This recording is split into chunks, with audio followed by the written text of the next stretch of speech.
All right, so this one time I had to shoot for multiple restaurants. It's one restaurant group that had multiple locations, and I was going from place to place. After finishing the first shoot, wrapping everything up, loading up the car and driving off, I arrived at the second one only to find out that I left the white backgrounds that I was using, because they wanted everything on a white background, I left it on the roof of the car. It was only 2 blocks away, so I drove back, I ran, actually walked back the 2 blocks, and I couldn't find anything on the street.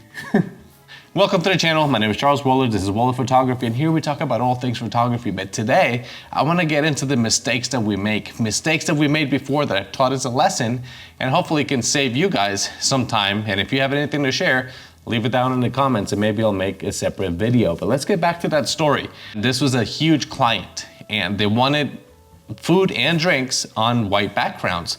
So I had my PVC backgrounds. I've used them here in the channel before. I had some white and black board just to add definition to glasses and things. So I had all this stuff that I brought with me, and I left all of that on the roof of the car. Luckily, I have friends in the area, so I sent one of them out to find something, a white background. There's a small camera store, nothing there, but they told her to go to Staples, and she brought me a roll of white paper, which for the next few shoots, it worked out.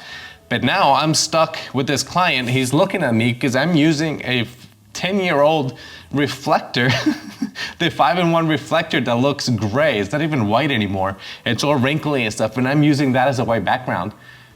The client, the manager is looking at me like, what in the hell, what's going on? What are you gonna do with that?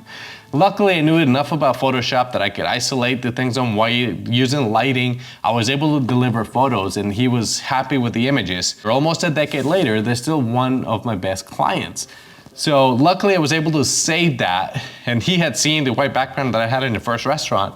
By the time we got to the second one, it was a mess. But the lesson there is maybe add a little bit more time, pad time, remember to, don't leave anything on the roof of the car. Just take your time instead of having to rush from place to place. Now, a different time, and again, this is many years ago, I was starting to shoot weddings, and I had a brand new trigger, a flash trigger, and I thought, it's new equipment, new everything, awesome. I couldn't figure out how to set it up. The lights weren't syncing. I couldn't take pictures. Luckily, I had a second shooter with me, so we didn't miss any great shots. And also, I had my old trigger that I knew how to use, but the lesson here is just because it's new gear and it looks awesome and it says that it's easy to use, practice first. This is why I recommend shooting stock photography. Practice, get all the kinks out of the way, make sure that you know how to use the trigger, how to use multiple lights, whatever you're using, make sure that you have experience with it before you take that to a commercial shoot. And like I said, luckily I was prepared in other ways, and it looked new, it looked beautiful, it was impressive. My old little dinky one was like, hey, whatever. But you try to impress people with the looks of your gear. First of all, nobody cares, nobody knows what it is. And then secondly, if you don't know how to use it, then you're not impressing anybody. Now, that whole thing about leaving stuff on the roof, that only happened to me once. I never did that again. As photographers, we're always gonna make mistakes. It's what we do next that either makes us or breaks us.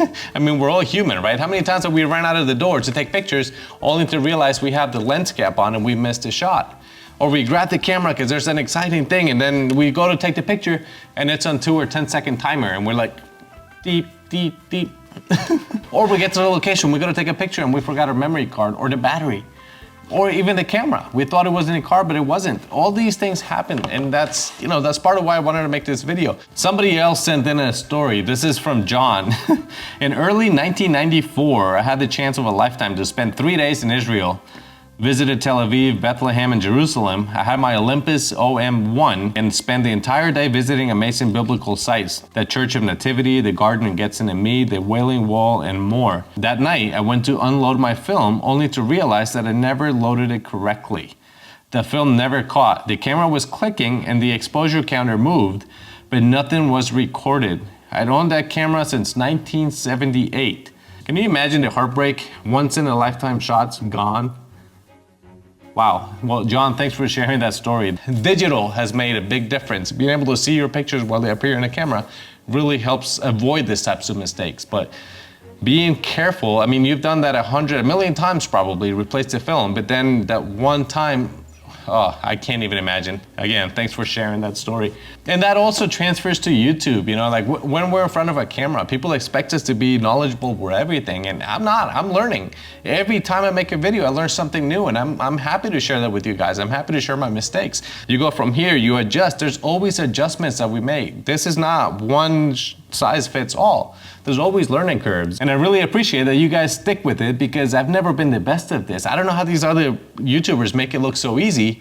There's a lot happening behind the scenes. Microphones, lighting, where's the light on me, or is it on where it needs to be? And I mean, anyway, there's no excuses. I honestly don't know what I was going with this. The point I was trying to make is that photography is like life. There's shortcuts, there's long, windy mountain roads, there's dead ends. The goal is not to be perfect. The goal is to keep going and to not leave your equipment on the roof of the car. So if you have any photography mistakes, big or small, leave them down in the comments. If you want to remain anonymous, send me an email. Maybe I'll do a follow-up video with all of these mistakes, things that with lessons learned. Maybe we can help a lot of other people not make the same mistakes. But anyway, thank you very much for watching. Don't forget to like and subscribe, and I will see you guys in the next video. Bye.